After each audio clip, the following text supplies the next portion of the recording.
The Cask of Amontillado by Edgar Poe. Hello everyone, my name is Tesfa Mikhail Goitam and I am your presenter for this presentation.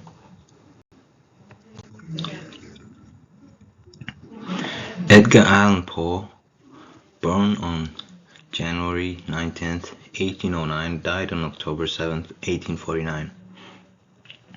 He was an American writer, poet, author, editor, and literary critic who is best known for his poetry and short stories and macabre.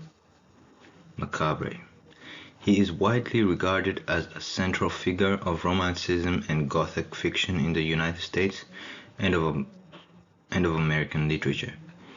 His father abandoned him and his mother died before he was adopted by the Allens. He landed on the road to poetry after the pursuit of purpose. If you notice to your right, there's an image of some hat of a clown. This is an example of the imagery used in the Cask of Amontillado. If you read the Cask of Amontillado, Fortunato was wearing somewhat this kind of outfit. Edgar Poe registered at the University of Virginia but dropped out after a year because of less funds for his education. He enlisted in the United States Army after failing to support himself doing odd jobs here and there to pay off his debts, but ended up having more debts. In 1827, he releases his first book, a 40-page collection of poetry titled Tamerlane and Other Poems. 2 years into his military career, Edgar sought to end by revealing his true name, having enlisted under a fake name. More about his history can be found in Wikipedia or any other source regarding Edgar Allan Poe, but he was one of the first Americans to live by writing, yet he did not make that much during that time. Poe's early life is marked by tragedy. He was orphaned at a young age, raised by foster parents who actually did not adopt him. He was just taken in, and plagued by financial struggles. Despite adversity, Poe pursued a career in writing and became a prominent figure in American literature. Personal experiences of loss, abandonment, and mental anguish deeply influenced his writing style and thematic concerns. He also had a problem of gambling plus drinking. The venture into short story plus Gothic writing. A short story is a piece of prose fiction that can typically be read in a single sitting and focuses on self-contained incident or series of linked incidents with the intent of invoking a single effect or mood. The short story is one of the oldest types of literature and has existed in the form of legends, mythic tales, folk tales, fairy tales, tall tales, fables, and anecdotes in various ancient communities around the world. Gothic fiction is characterized by an environment of fear, the threat of supernatural events, and the intrusion of the past upon the present, which stand as a proof of a previously thriving world which is decaying in the present. The setting typically includes physical reminders of the past, especially through ruined buildings. We can have a known example from the Cask of Amontillado, which is the catacombs below the residence of Montresor. Key characteristics include gloomy settings, macabre themes, psychological depth, and a sense of mystery and terror. We don't know that much of the relationship between Montresor and Fortunato.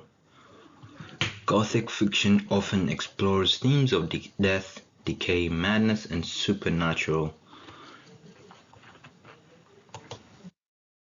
The Cask of Amontillado is a short story published in 1846, exemplifying Poe's mastery of Gothic fiction, is a chilling tale of revenge and betrayal set in an unnamed Italian city. The narrator Montresor seeks revenge on his acquaintance, Fortunato, whom he believes has wronged him beyond what he can overlook. Under the guise of tasting a rare wine, Amontillado, Montresor lures Fortunato into the catacombs beneath his palazzo, where he chains him to a wall and walls him in alive. What a tragic ending, but that is what happened. Gothic elements. The Gothic elements in the cask of Amontillado are evident in its dark and oppressive atmosphere, its themes of death and decay, and its exploration of the darker aspects of human nature. Poe's own struggles with loss and his fascination with death and the macabre are reflected in the story's themes and imagery.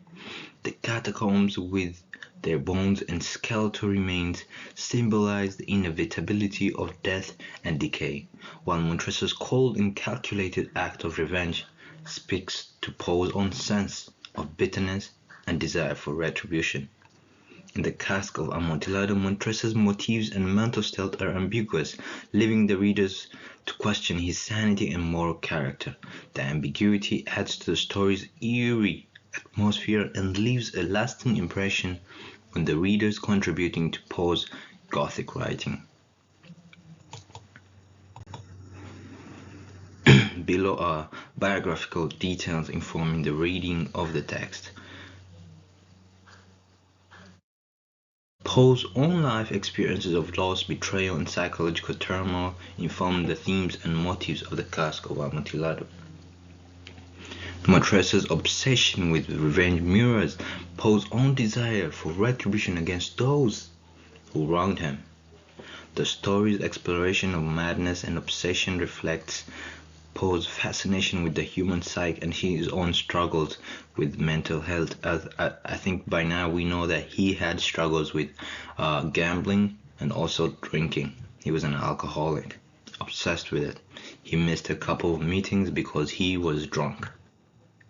And also some jobs he was fired, or he was let go, but then he promised that he would be good and was accepted back. Through an understanding of Poe's biography and Gothic elements present in the text, we the readers can gain deeper insights into the themes, motives, and psychological depth of his writing. Well folks, that's the end of this video. Thanks for watching. Below I have included some links to the websites which I gathered my information from, but overall we can read and we can start our research from there. Thank you so much. Stay healthy.